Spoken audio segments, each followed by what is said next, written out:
Get a bloody move on.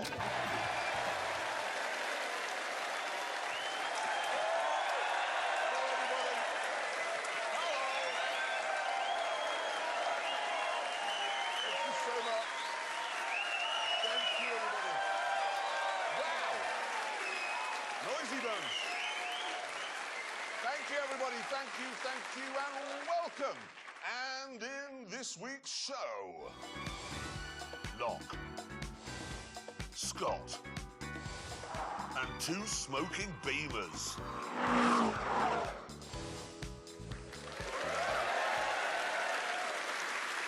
Hurry up! So we each bought a classic car. And then to see which one of us had got the best deal, we took the grand tour to what one of our producers, who's Scottish, always says is the best, most beautiful place on Earth. Scotland.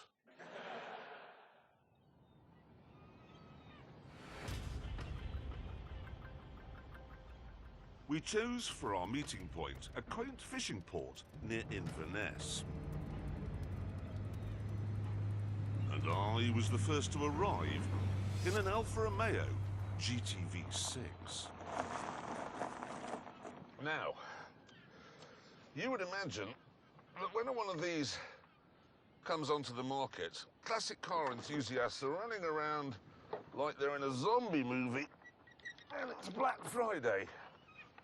But no, I bought this from an 83-year-old man who'd had it since new and was only selling it because his 84-year-old wife found it so difficult to get in and out of, you know. It's only done 26,000 miles, and yet it cost £10,000. And £10,000, that's a round of drinks in the world where this sort of thing belongs. Oh, hello. James May in a Lancia Gamma Coupe. It's one of the prettiest cars ever made, but don't tell him I said that. Morning, May. How much? £13,500. Oh, so £3,500 more than I paid for this vastly superior Alfa Romeo. Well, £13,500 is a bargain for a car that is coach-built and extremely rare and beautiful. But it isn't exotic like this is. What do you mean it's not exotic? That is a better-looking car. What it is? Yes! It is superb. It's not superb. I tell you what's not superb. Richard Hammond arriving in a Fiat X19. How much? £2,250. Somebody saw you coming, Hammond. What? For a baby Ferrari? 2,200... Did you just call it a baby Ferrari? He did. Because it is mid-engined Italian. It's exactly what it is. Well, listen to that sound. I know. That is the reassuring sound of tin on Russian steel. It's a light, bright, effervescent sound, just like the car. How many colours has this car been? It was black, then it was red, then it was white, then it was pale blue, and now it's purple. I'd like to add, actually, it's not how many colours has this car been, how many cars has this been? Well, quite. It's now going brown. Brown, yeah. All right, then, I'm not going to turn around and try and work out which Alfa you've bought. The best Oh, Alfa. it's a GTV6. Exactly. Yep. Why has it got this plastic bit in the middle of the bonnet? Genius. The engine in this car had a small issue. It used to backfire, well, front fire, actually, and blow the top off the engine, yeah? So that would damage the bonnet, so they put this plastic panel, which was easier to replace. Why didn't they stop it backfiring? Oh, don't be ridiculous. They were busy. Lazy. Yes, let's not get bogged down with some of the Alfa's minor design flaws. Disasters. Because all three of us have got classic cars. I have, yes. For good money. Let's do this. It says those cars will not do 500 yards, leave alone 500 miles. So I've provided 3 backup vehicles which you can use to get home when they go wrong and catch fire and explode. I was wondering what they were. Funny. How did he know we were going to do 500 miles? That's a good point, actually, because Hammond's only just suggested it. Eventually, we cleared the fishing port and found ourselves on the open road, where we could get down to the business of enjoying our pedigree Italian classics.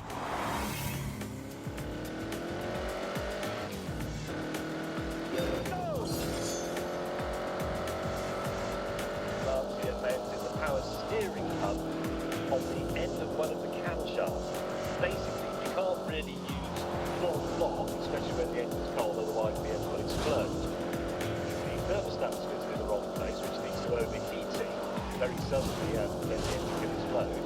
And there was a problem with the gasket materials, which causes the coolant to mix with the oil, with engine exploding sort of results.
My car is just so refined and sophisticated, and in fact really well looked after by its previous owner. It was obviously loved.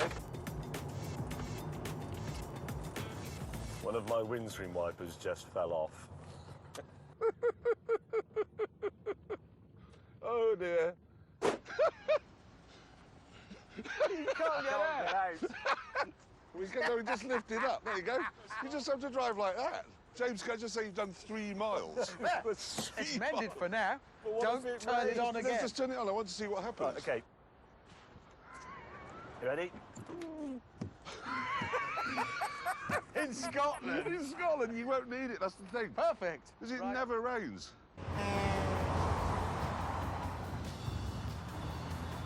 Here we go! So what's that? Third. Right, good. Third. Fourth. No. Transaxle, gearbox at the back, twin plate clutch, discs all round, unusual at the time, one of the best engines ever made, 2.5 litre V6.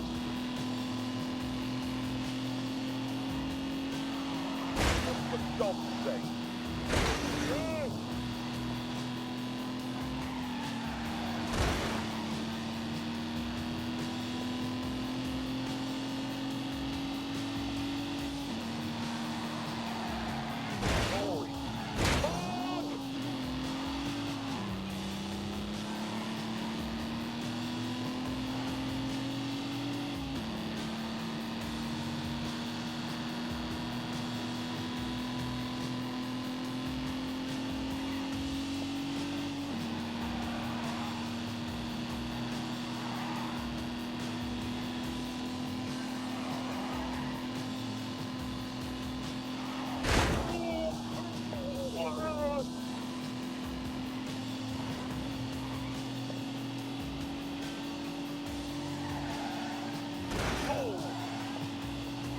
That'll do.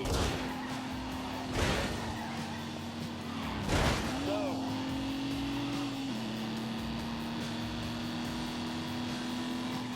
Oh, God.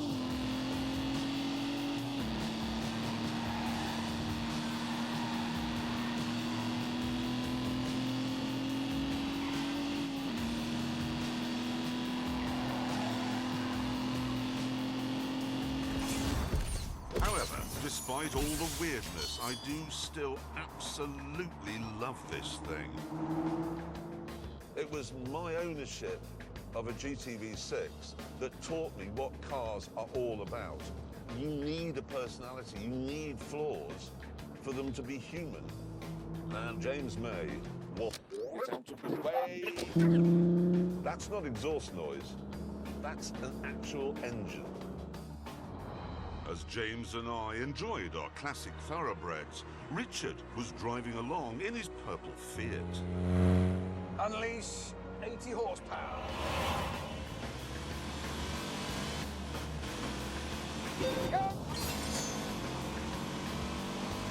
One slight complaint about the Fiat, the pedals are very, very small and very close together. And if you try and operate them with, let's say, your feet, you'll find that your feet are too big. Really, you just need to use a toe on each. Oh, no.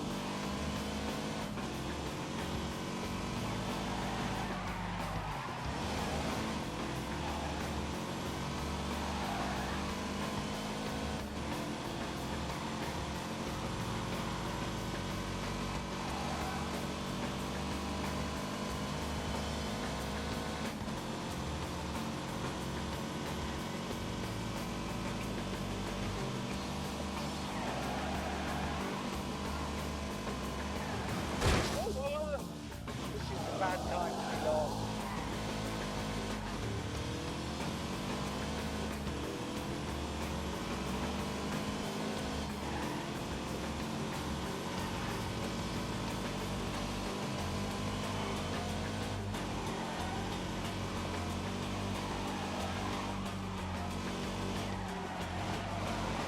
Oh my God.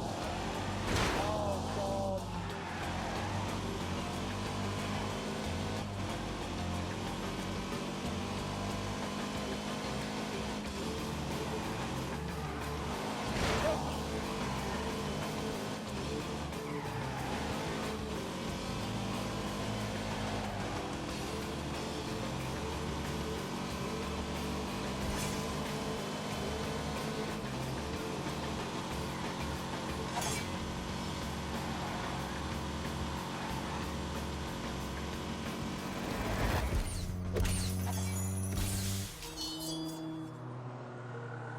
Soon, Hammond spotted a racetrack and suggested we have a go on it.